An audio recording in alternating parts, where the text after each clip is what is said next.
Assalamualaikum warahmatullahi wabarakatuh. Salam jumpa Sobat PPG. Bagaimana kabar kalian? Semoga kita senantiasa sehat dan tetap semangat belajar untuk menjadi guru profesional.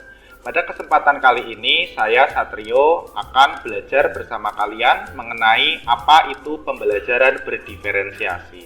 Mari simak video pembelajaran berikut.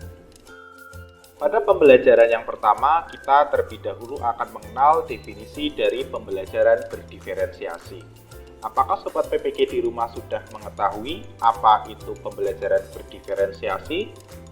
Ya, pembelajaran berdiferensiasi adalah pembelajaran yang memberikan keluasaan kepada peserta didik sekaligus mampu mengakomodir kebutuhan peserta didik untuk meningkatkan potensi sesuai dengan karakter dan minat mereka. Definisi tersebut didukung oleh Tomlinson tahun 2001 yang menjelaskan bahwa pembelajaran berdiferensiasi ini adalah usaha untuk menyesuaikan proses pembelajaran di kelas untuk memenuhi kebutuhan belajar peserta didik sebagai individu. Strategi pembelajaran berdiferensiasi ini sesuai dengan filosofi Ki Hajar Dewantara bahwa peserta didik ini merupakan pribadi yang unik yang memiliki potensi atau karakter yang berbeda dengan peserta didik yang lain. Sehingga melalui strategi pembelajaran berdiferensiasi ini, kita sebagai guru akan mampu memfasilitasi berkembangnya potensi peserta didik tersebut melalui kegiatan pembelajaran yang kita lakukan. Hai Sobat PPG Prajabatan, saya Natasha. Di sini saya akan lanjut menjelaskan mengenai 4 teori pembelajaran berdiferensiasi. Pertama yaitu teori sistem ekologi. Teori sistem ekologi menjelaskan bahwa setiap peserta didik memiliki lingkungan yang berbeda-beda antara peserta didik yang satu dengan peserta didik yang lainnya. Lingkungan ini yaitu merupakan latar belakang pekerjaan dari orang tua peserta didik tersebut, di mana peserta didik yang memiliki latar belakang orang tua yang bekerja sebagai guru itu sangat jauh berbeda pola pikirnya dibanding dengan peserta didik yang hanya tinggal di lingkungan keluarga yang hanya pendidikan terbatas seperti petani. Terus kemudian teori yang kedua yaitu multiple intelligence.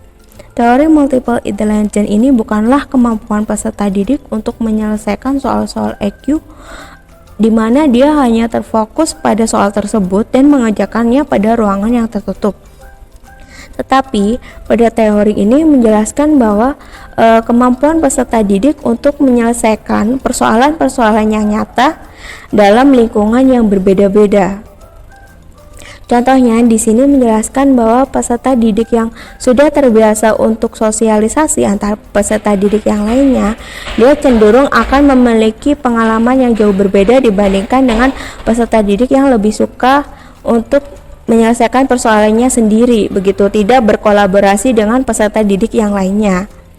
Jadi ada sebuah quote di mana experience is the best teacher and the worst experience each the best lesson. Kemudian yang ketiga yaitu teori Zone of Proximal Development atau ZDP.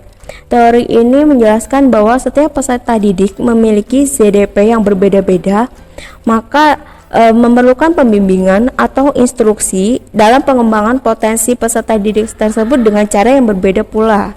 ZDP ini dapat diartikan sebagai perkembangan aktual dan perkembangan potensial yang menunjukkan bahwa apakah seorang peserta didik tersebut dapat melakukan sesuatu dengan sendiri atau menyelesaikan suatu masalah dengan sendiri, misalnya dia dengan penjumlahan, dengan penambahan itu tanpa dipandu atau diarahkan oleh orang dewasa untuk bekerja sama dan teman sebayanya begitu. Teori yang keempat yaitu learning modalities. Learning modalities atau modalitas adalah proses belajar yang kadang ini sering disalahpahami sebagai gaya belajar. Pada learning modalitas ini lebih dikenal dengan sebagai istilah FAK atau visual, auditory, dan kinestetik. Teori ini mengkategorikan modalitas belajar ke dalam tipe pembelajaran tertentu juga. Hai Sobat PPG, saya Azizah. Di sini kita akan belajar tentang unsur pembelajaran berdiferensiasi. Pembelajaran berdiferensiasi memiliki 4 unsur. Yang pertama, konten. Konten merupakan apa yang kita ajarkan kepada peserta didik. Konten dapat dibedakan sebagai tanggapan terhadap kesiapan, minat, dan profil belajar peserta didik maupun kombinasi dari ketiganya. Kebutuhan peserta didik menjadi dasar dalam pembelajaran berdiferensiasi yang kita lakukan di kelas. Unsur yang kedua yaitu proses. Proses merupakan bagaimana peserta didik dalam memahami atau memaknai dari materi yang diajarkan. Proses yang berlangsung misalnya dengan kegiatan berjenjang, berdasarkan pertanyaan pemandu, menggunakan pengelompokan yang fleksibel, mengembangkan kegiatan bervariasi, praktek ataupun demonstrasi. Unsur yang ketiga, produk. Produk merupakan hasil karya atau hasil pekerjaan yang harus ditunjukkan oleh peserta didik kepada guru. Produk harus mencerminkan penguasaan peserta didik dan sesuai dengan tujuan pembelajaran. Unsur yang keempat, lingkungan belajar. Lingkungan belajar merupakan suatu kondisi serta rangsangan yang berasal dari luar yang memberikan pengaruh kepada peserta didik dalam proses pembelajaran. Hai Sobat PBG, saya Arini. Di sini kita akan belajar tentang contoh keragaman dalam pembelajaran berdiferensiasi. Yang pertama yaitu ada keberagaman minat. Minat berperan penting dengan motivasi belajar peserta didik. Tentunya peserta didik itu memiliki minat yang berbeda-beda sesuai dengan apa yang mereka inginkan. Ada peserta didik yang suka mata pelajaran matematika, ada yang suka fisika, kimia, dan sebagainya. Nah, yang kedua ini ada keragaman gaya belajar. Gaya belajar yaitu suatu kecenderungan dari peserta didik untuk lebih memahami sesuatu. Gaya belajar itu ada 3 kategorinya, yaitu yang pertama ada auditory, yang kedua visual, dan yang ketiga kinestik. Yang pertama itu auditory, yaitu pemahaman peserta didik itu lebih cepat dengan dia mendengarkan dibanding membaca dan menulis. Nah, kalau visual itu peserta didik itu akan lebih paham jika dia ditayangkan sesuatu video atau infografik atau contoh tayangan langsung. Nah, kalau kinestik ini pemahaman peserta didik itu akan lebih cepat jika dia itu melakukan suatu gerakan atau sentuhan fisik ya, seperti dia itu bermain musik, bermain sepak bola, olahraga, dan aktivitas fisik lainnya. Hai, perkenalkan nama saya Sri Kumala Dewi. Kita lanjut bersama belajar lagi ya. Kita lanjut belajar mengenai contoh keragaman dalam pembelajaran berdiferensiasi, di mana ada 3 macam keragaman dalam pembelajaran diferensiasi. Yang pertama yaitu keragaman kemampuan akademik. Nah, di mana peserta didik itu ada yang memiliki kemampuan akademik yang tinggi, sedang, dan rendah.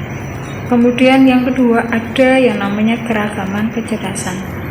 Ada 9 kecerdasan yang mungkin dimiliki peserta didik, yaitu kecerdasan visual spasial, verbal linguistik verbal, kecerdasan logis matematik, kinestetik jasmani, musikal, interpersonal, intrapersonal, naturalistik, dan eksistensial. Kemudian yang ketiga ada yang namanya keragaman kepribadian, di mana ada 2 jenis, yaitu kepribadian introvert dan kepribadian ekstrovert.